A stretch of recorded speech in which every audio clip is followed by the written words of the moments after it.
Revisão do segundo trimestre, sequência didática número 6, Reforma Protestante e Contra-Reforma Católica. No final da Idade Média, diversos religiosos começaram a denunciar situações que consideravam erradas na Igreja cristã. Levantavam suas vozes contra a corrupção no clero, especialmente no alto clero, contra o excessivo poder político nas mãos dos papas, contra a falta de preparo teológico do clero, contra a venda de cargos eclesiásticos, conhecido como simonia, e principalmente contra o abuso nas vendas de indulgências. Vozes como a de John Wycliffe, Jerônimo Savonarola e John Huss acabaram sendo alvo da fúria da Igreja, por intermédio da Santa Inquisição. Revoltado principalmente contra a venda de indulgências, no dia 31 de outubro de 1517, o monge alemão Martinho Lutero afixou na porta da igreja de Wittenberg 95 teses contra as indulgências, documento em que criticava práticas que ele considerava erradas na igreja cristã. Esse ato do monge Martinho Lutero deu início ao movimento que ficou conhecido na história como Reforma Protestante. A indulgência era a absolvição dos pecados, concedido pela Igreja aos fiéis. Durante o início do século XVI, tornou-se comum a venda de indulgências, uma vez que o Papa Leão X estava buscando recursos para a reforma da Basílica de São Pedro em Roma. Lutero acreditava que a única maneira do ser humano alcançar o perdão e a absolvição de seus pecados era pela graça de Deus.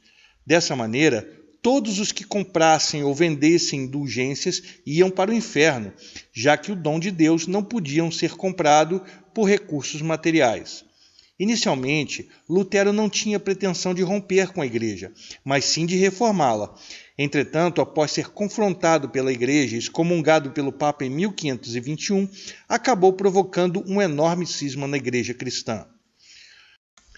Uma das mais importantes doutrinas propagadas por Lutero era do sacerdócio universal de todo crente, ou seja, todos os homens deveriam ter a liberdade para interpretar a Bíblia individualmente. Por isso, a ênfase em traduzir a Bíblia para o idioma alemão. Outro fator importante foi o fato de que a burguesia aderiu rapidamente à reforma protestante, já que a Igreja Católica pregava que as práticas mercantis e comerciais e a acumulação de bens era pecado. A reforma protestante não foi uniforme do ponto de vista conceitual. Recebeu nomes diferentes em diversos lugares da Europa, especialmente por peculiaridades de cada região. Após a deflagração da Reforma, aconteceu na Europa uma profunda divisão religiosa entre católicos e protestantes.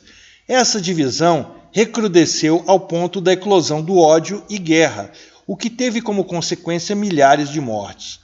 Católicos e protestantes perseguiram e mataram uns aos outros durante o século XVI. Aconteceram muitos episódios como o massacre da Noite de São Bartolomeu na França, quando milhares de huguenotes protestantes franceses foram assassinados por católicos. Na Inglaterra, por razões políticas e não religiosas, a reforma protestante foi deflagrada pelo próprio rei Henrique VIII. Essa nova religião, conhecida como anglicanismo, ocorreu apenas no território inglês.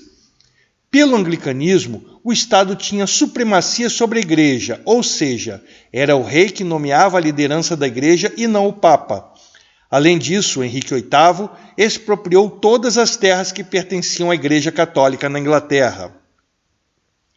A Igreja foi profundamente atingida pela Reforma Protestante.